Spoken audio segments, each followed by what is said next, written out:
All right, so we're taking a deep dive today into all this stuff about Sophia. She really seems to love culture and arts and beauty, and I'm interested to unpack all this. Yeah, she seems like the kind of person who finds inspiration like everywhere, you know? Oh, I'm especially interested in her idea that beauty is everywhere and art is for everyone. That's such a cool perspective, isn't it? Yeah. And it's interesting how she doesn't just observe it, like she really dives right in, Oh, yeah, for sure.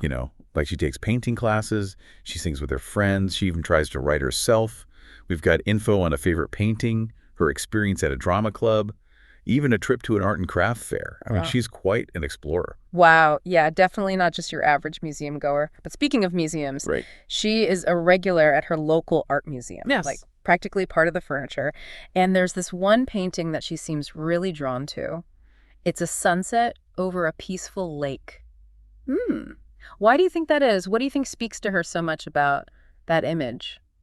Well, sunsets can mean a lot of things. Oh, yeah, for sure. They can represent, like reflection, endings, the beauty of impermanence. Right. Maybe it connects to something happening in Sophia's life, or maybe she just finds some kind of peace, in nature. Right. It's really interesting how art can have such a personal meaning for people. Yeah, it's like a window into her inner world, even if we don't have all the pieces. And speaking of seeing things differently, Sophia doesn't just observe art, she creates it too. That's right. She's really excited to start taking painting classes. Oh, I bet. Can you imagine Yeah. getting your first brushes and paints and having a blank canvas? It's so exciting. For sure. And it's like a key change, right? She goes from observer to creator. Yeah. It's one thing to be moved by art, but when you pick up a paintbrush, she can really explore beauty on a whole new level, trying to capture it and recreate it. It's like she's channeling her inner artist. And it's not just visual art, this energy. Right. She's also into music, especially piano concerts. And get this, she thinks music speaks to the heart, which I think perfectly describes how music can bypass our brains and go straight to our emotions. Oh, it totally does. It's almost primal, isn't it? How a melody or harmonies can bring up those feelings within us. Yeah. Are there any specific genres or composers that she likes? Maybe we can learn more about her from her taste in music. Oh, you know what? That reminds me, she did say she likes the Romantic period composers. Uh-huh. And that whole era was all about big emotions and pushing the boundaries. Uh-huh. So maybe that says something about Sophia, too. Yeah, maybe. It could mean that she has deep feelings, that she's willing to embrace those big emotions and really explore what it means to be human. Right. And it's really something that she chooses to experience this music live in a concert hall. Oh, yeah. What about that? Well, think about what it's like to be in a concert hall. It's a shared experience, right? Everyone is there appreciating the beauty and artistry. It's not just listening to music. It's about being present in the moment with other people who are just as captivated by what's happening. It's almost like a ritual. Exactly. Oh, and talking about shared experiences, her best friend Emma plays guitar, and they often sing together. Oh, wow. Imagine the bond they must have. I know. Their voices harmonizing, laughing together, the fun of making music. It just shows how art can bring people closer. Yeah, you make me think that those jam sessions are probably less about being perfect and more about just the joy of making something together, like that emotional connection you get from music. Yeah, for sure. And speaking of creativity, Sophia's brother, Daniel, is a writer, and he just pours his heart out on the page. Oh, yeah, she really admires him. I bet. And she even tries to write a poem about the stars, inspired by him. That's so sweet. This makes you think about the influence of their environment, doesn't it? She's surrounded by creative people, her friend, her brother. Yeah. It's like creativity is just part of all her relationships. It's like a ripple effect. One person's passion sparks another's. Totally. Yeah. And her trying poetry shows that she wants to experiment, try different ways of expressing herself. Yeah. It's not just about liking other people's creativity. It's about finding her own voice. Right. Which brings us to another interesting part of Sophia's journey. Yeah. The world of theater. Remember, she loves going to the theater. She's mesmerized by actors bringing stories to life on stage. But not only that, she joins a drama club. Wow. I have to admit, this one surprised me. I wouldn't have thought she was the acting type. What do you think drew her to that? Maybe it's the excitement of playing different roles. Hmm. you know, exploring different emotions and being characters that are totally different from her. Yeah. Remember, Sophia is all about those experiences that offer new perspectives. That's true. It's like she wants to push her boundaries and see the world through different eyes, Right. even if it means getting outside of her comfort zone. Totally. And this thing about her wanting to try new things. Yeah. We see that in how much she loves exploring different cultures. Oh, yeah. Tell me about that festival. Right. So she goes to this cultural festival in her city, and she tries spicy Indian curry and watches traditional Japanese dance and listens to African drums. Wow, that sounds amazing. I can almost hear the music and smell the spices just thinking about it. It's like a whirlwind of sensory experiences. But it's not just about checking off a list of cultural experiences, though, is it? No, it's much deeper than that. Yeah. Remember, Sophia thinks that culture connects people. And this festival is the perfect example of that belief. It's a place where all these different cultures come together and share their unique ways of expressing themselves. It's a celebration of diversity, and it shows how art can bring people from different cultures together. It reminds us that we have more in common than we think, and that art and culture can help us understand each other better. Exactly. Oh, and speaking of connections, let's talk about how much Sophia loves to read, especially stories from around the world. Oh, yes. This is where she becomes a true global citizen. She immerses herself in different cultures and histories through books. And her favorite book, it's about ancient Egypt. Interesting. Okay, confession time.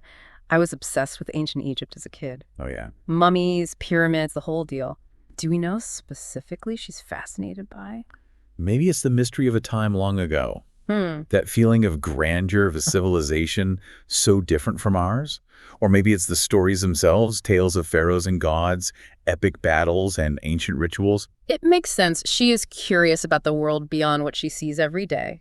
She wants to learn about different times and places and really understand the human experience. For sure. And this thing about connecting with the wider world, it goes beyond just books. Oh, right. Remember her visit to that art and crafts fair? It sounds like a place full of unique and handmade things. Oh, I can totally picture it. Stalls with handmade pottery, beautiful jewelry, clothes that tell a story. She even buys a colorful bracelet there. Oh. That bracelet probably means a lot to her. It's a reminder of that experience and the artistry she saw. Yeah, it's a reminder of that human touch, the skill and creativity in each piece. It's about appreciating something unique and handmade, Right. which is so different from the mass-produced stuff we usually see. Yeah, it's like she's appreciating the stories behind the objects, the artists who put their hearts and souls into making them. And it's not just human-made art she appreciates. Sophia finds beauty in nature, too. She even calls it the best artist. Imagine her in the park with her sketchbook, drawing the details of a tree or how light and shadow play on a leaf. It's a very romantic way to see art. Yeah. Like nature's the ultimate creator, the source of all beauty and inspiration. It's beautiful. It does make you think, though. About what? Does she see art made by humans as trying to copy nature? Or is it a completely separate way of expressing things? That's a really great question. It makes you think about all the different ways we see and experience beauty. And this exploration of beauty goes beyond just traditional art. Oh, yeah. She also loves movies, especially those with deep stories or amazing landscapes. Right.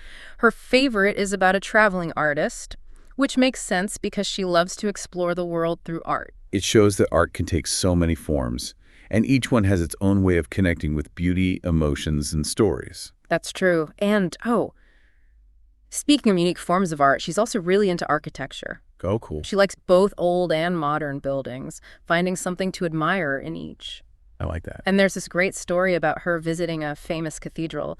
She described it as art we can live in. Wow. I love that way of thinking about architecture, not just as buildings, but as expressions of creativity that shape our lives. It definitely speaks to her belief that beauty is everywhere. Doesn't it? It's not just in galleries and museums. It's part of our world, from grand cathedrals to a simple sunset. Exactly. And this brings us to the heart of Sophia's philosophy. Beauty really is everywhere if we just take the time to notice it. She encourages her friends to be more mindful, to look for those hidden gems of beauty in everyday moments. And she doesn't keep all this to herself. Right. She starts a blog to share her thoughts on art, culture, and beauty with everyone. What a cool way to connect with people who share the same passions, It's like she's creating a virtual space for conversation and inspiration, and it's not just online. Yeah. She even gives a presentation at school about art. Wow, really? Yeah, she talks about how it's for everyone and has the power to help people understand and connect with each other. She really believes in the power of art. Totally. She's not just talking about it, she's living it, breathing it, sharing it with everyone. And her ultimate dream is to travel the world and experience all those famous art museums and theaters and cultural sites she's read about. It sounds like she's dedicated to learning and exploring her whole life. It does. This has been amazing, exploring Sophia's world. But before we go any further, Right. let's take a quick break to gather our thoughts Good idea. and get ready for the next part of our deep dive. Sounds good. Welcome back to our deep dive into Sophia and her relationship with art and culture. Before the break, we were talking about her blog and how she's made this online community where she can share what she loves. Right, and it's not just like an online diary or something. It seems like she's built a real community with her writing. Have you seen any themes or a particular style in her writing that might tell us more about how she sees the world? Definitely. One interesting thing is how she always talks about how art makes her feel. Yeah. Remember how she said music speaks to the heart? Her blog posts often do the same thing, focusing on the emotional impact of art, not just what she sees or hears. That's true. It makes you think about the different ways people experience art. Do you think she's more emotional and intuitive than analytical? Yeah, maybe. And that connects to something we talked about before, her love for romantic period composers. Right. That era was all about those big emotions, pushing limits and breaking free from old rules. Yeah. Maybe her blog has that same spirit, like she's rebelling against being purely rational and celebrating feelings and personal experience. I like that. It's like she's inviting people to experience the world the way she does, to feel things more deeply and connect with art on a gut level. Exactly. And this idea of connection keeps coming up in her writing. It's not just about what she feels, it's about how art can connect people, make them feel empathy, and understand each other better. Which reminds me of that school presentation she did. It sounds like she used that as a platform to really talk about why art is important in everyone's life. What was interesting about that to you? Well, the context is important. Yeah. She's talking to other kids her age, people who might not love art as much as she does, Right. but she still makes her message relatable and interesting. So it's not just a lecture on why we should appreciate art. No, not at all. It's about her personal story, Right? how art has affected her and why she thinks it matters. Exactly. And she really emphasizes that art is for everyone. Oh, I like that. It's not just for the elite or the talented or the people who are good at school. She's arguing for a more inclusive view of art, where everyone can find something they connect with, no matter their background or skill level. That's powerful, especially for someone her age. It's like she's challenging the traditional art world, saying you don't need a degree or special training to find meaning and joy in creativity. It's about making art accessible to everybody. And this ties back to her belief that beauty is everywhere. She's not just talking about traditional art forms. She's encouraging her classmates to find beauty in their everyday lives, in the people around them, in nature, even in the smallest details. It's a reminder to pay attention, to appreciate the beauty that's all around us, even the stuff we usually overlook. Totally. And that brings us back to that image of the sunset painting she loves so much. Right. Nature seems really important to her idea of beauty. It really does. Remember she called nature the best artist? Yeah. It might sound cliche to some people, but it shows how much she respects nature and how it inspires her. It makes you wonder, how do we experience beauty? Do we create it or do we discover it? Is it subjective or objective? Those are big questions. I know, right? Philosophers have been debating those for ages. For Sophia, it seems like it's both. She finds beauty in what other people create, but also in the raw, natural beauty of the world. And she doesn't just look at nature, she actively engages with it. Yeah. Remember how she likes to sketch trees in the park? It's like she's trying to hold on to that fleeting beauty, to make it part of her own creative process. It reminds us that inspiration can be found everywhere, not just in fancy galleries or museums. That's a good point. And this willingness to find beauty in everyday things, to see art in unexpected places, shows how open-minded she is and how she can find joy in simple things. It's a really nice perspective, especially in a world that's always showing us perfect images and impossible standards of beauty. Sophia reminds us to slow down, appreciate what's around us, and find magic in the ordinary. Totally. And this appreciation for simple things also shows up in her love for handmade objects. Right, like that craft fair and the bracelet. Yeah. It represents a connection to the person who made it, the artisan who put their skill and passion into creating it. It's about valuing authenticity, the story behind something, and the little imperfections that make it special. In a way, it's rejecting mass production and the way culture can become so uniform. It's a celebration of individuality, of the human spirit expressing itself through creativity. And that brings us to another part of Sophia's artistic journey, theater and acting. Right. She seems drawn to how transformative performing can be. What do you think she gets out of playing those different roles and being characters so different from herself? Maybe it's a way for her to explore different sides of herself and push her own emotional limits.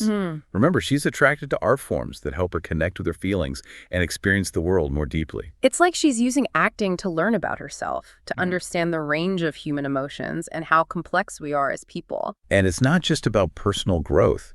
It's about connecting with other people, sharing stories and emotions with an audience. Yeah. Think about the power of a live performance, the energy between the actors and the audience, the shared laughter and tears, the feeling of community that comes from being in that space together. It's almost like a ritual, right? All these people coming together to watch a story unfold, to experience a whole range of emotions, to connect with something bigger than themselves. Exactly. And this idea of connection is at the heart of Sophia's whole philosophy.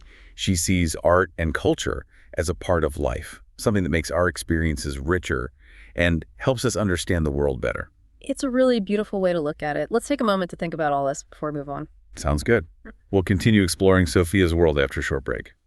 All right, getting back to Sophia, it's amazing how much she appreciates art and culture and in so many ways. It really is. And the cool thing is, she doesn't just try things out. She really gets into them. You know, whether it's painting, writing, singing, or acting. She always wants to find new ways to connect with beauty and express herself. And that makes me think about something we talked about before. Sophia believes that beauty is everywhere, but what does that actually mean? You know, in real life, how does she find beauty in everyday things, and how can we learn to do that too? That's a great question. For Sophia, it seems like it's all about how you look at things.